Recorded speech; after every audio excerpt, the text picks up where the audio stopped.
आपल्याकडे आज ससून हॉस्पिटलचा एक पूर्वी काळा 2 दिवसापूर्वी अहवाल आला होता. आज आपण काही क्वेरीवरती परत पाठवून तो अहवाल परत मागवला होता. आज त्यांचा अहवाल आपल्याकडे आलेला आहे.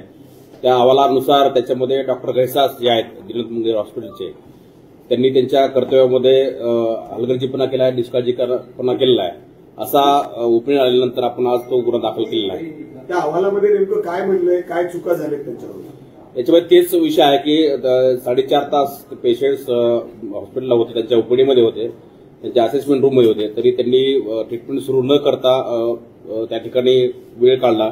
त्याच्यामुळे नंतर कॉम्प्लिकेशन्स तयार होऊन त्याच्यामध्ये जी मयत आहेत पेशंट त्यांचा मृत्यू झाला असा अहवालामध्ये नमूद केलेला आहे. त्याच्यामध्ये भारतीय न्याय संहिता कलम 106(1) नुसार तो गुन्हा दाखल झालेला आहे डॉक्टर सुश्रुत घैसास यांच्यावर.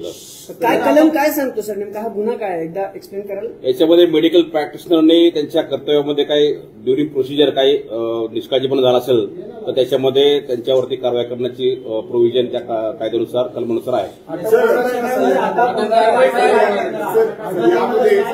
यामध्ये फक्त सुश्रुत घैसासांवर गुन्हा दाखल आहे का दिनानाथ मंगेशकर सुद्धा यामध्ये काही रोल आहे? आपल्याकडे जे बीजे मेडिकल कॉलेजचा वैद्यकीय अहवाल जो रिपोर्ट आहे त्यानुसार डॉक्टर सुश्रुत घैसास यांच्यावरतीच हा गुन्हा दाखल केलेला आहे.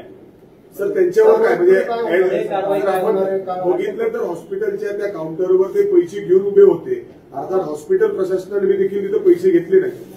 त्या दृष्टीने आपण काही त्यांच्यावर कारवाई करताय, गुन्हा दाखल करताय? कारण आपण सगळं सीसीटीव्ही फुटेज त्यांच्याकडून ताब्यात घेतलंय. आपण पूर्ण चौकशी करून तो जो अहवाल आहे आमच्या फुलटेनचा तो अहवाल ससून रुग्णालय अर्थात बीजे मेडिकल कॉलेजची जी टीम आहे शासन निर्णयानुसार त्या टीमकडे पूर्ण चौकशी करून अहवाल पाठवला होता. त्या पूर्ण चौकशी अंती त्यांनी त्यांचं ओपिनियन दिलेलं आहे की याच्यामध्ये डॉक्टर सुश्रुत घैसास यांचा प्रथमदर्शनी रोल दिसत आहे. त्यावरून आपण त्यांच्या विरोधात तो गुन्हा दाखल केलेला आहे. तुम्ही पोलीस प्रोटेक्शन दिलं होतं डॉक्टर घैसासांना, मग अटक करणार आहेत का किंवा नेमकं पुढची प्रक्रिया काय असणार आहे? कायद्यानुसार जे पुढची प्रक्रिया अपेक्षित आहे त्या सगळ्या गोष्टी पोलीस करतील. अटक होणार आहे घैसासांना? मी तुम्हाला ते सांगितलं का गुन्हा दाखल झाल्याची प्रक्रिया सुरू आहे, गुन्हा दाखल झालेला आहे, परंतु पुढची जी प्रक्रिया आहे तपास स्टेटमेंट्स बाकीच्या सगळ्या गोष्टी ते पोलीस सर्व कायदेशीर प्रक्रिया पूर्ण करतील.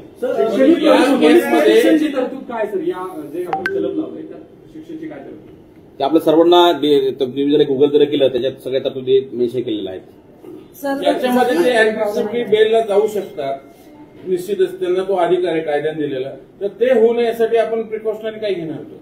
ज्या ज्या सगळ्या गोष्टी प्रिकॉशनरी म्हणून घ्यायची गरज आहे त्या सर्व गोष्टी पोलीस करतील. सर जरी सुश्रुत घैसासांनी ट्रीटमेंट दिली नसेल, त्यांनी ते या गुन्ह्यात दाखल होत असेल तरी मग दिनानाथ मंगेशकरच्या कुठल्याच डॉक्टरने त्या महिलेवर ट्रीटमेंट केली नाही म्हणून दिनानाथ वर गुन्हा दाखल होऊ शकतो का? याच्यामध्ये शासनाची प्रोसिजर आहे GR आहे 14चा.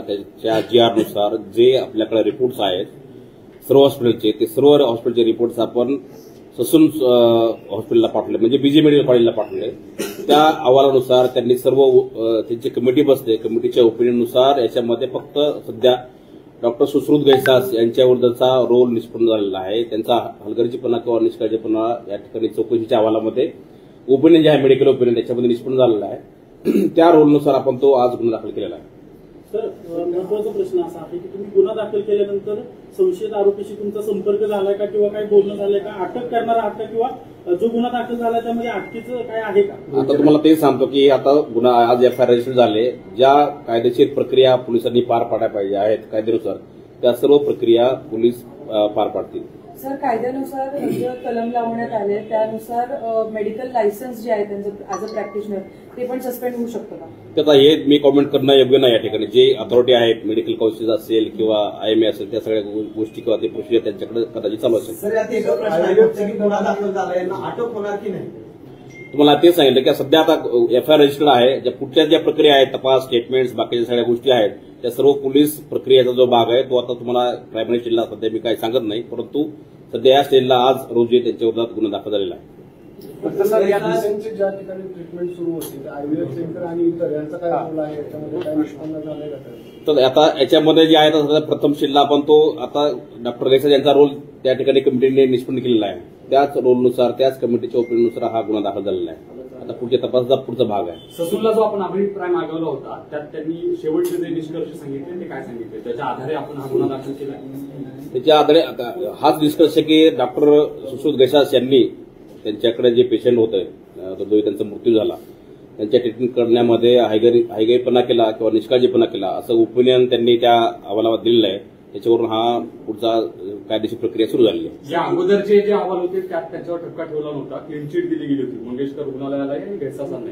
तर दरम्यानच्या काळात असं काय घडलं की ज्याचा आधार घेऊन आपण हा गुन्हा दाखल केला? तेच तुम्हाला सांगतो की डॉक्टरांची जी वैद्यकीय कमिटी आहे त्या कमिटीच्या रिपोर्टनुसार हा गुन्हा दाखल झालेला आहे. सर इतर कुठले असे जे हॉस्पिटलचे इंचार्ज सर त्या ठिकाणी ट्रीटमेंट घेत होत्या त्याला सुद्धा कारणीभूत मानलं जात होतं या गोष्टीसाठी, त्यांचा काही उल्लेख आहे का त्या अहवालामध्ये? तुम्हाला ते समजू सध्या आता जे अहवाल आपल्याकडे प्राप्त झाला आहे ज्यांच्यावरती तो ठपका ठेवलेला आहे डॉक्टर सुश्रुत गैसास यांच्यावरती त्याच व्यक्तीवरती किंवा त्याच कन्सल्टंटवरती आपण तो गुन्हा दाखल केलेला आहे. सध्या हा तपास प्रायमरी स्टेजला आहे. जसं तसं तपास पुढे जाईल त्याप्रमाणे ज्या काही गोष्टी निष्पन्न होतील त्याप्रमाणे पुढचे कायदेशीर कारवाई जी असेल ती पोलिस नक्कीच करतील.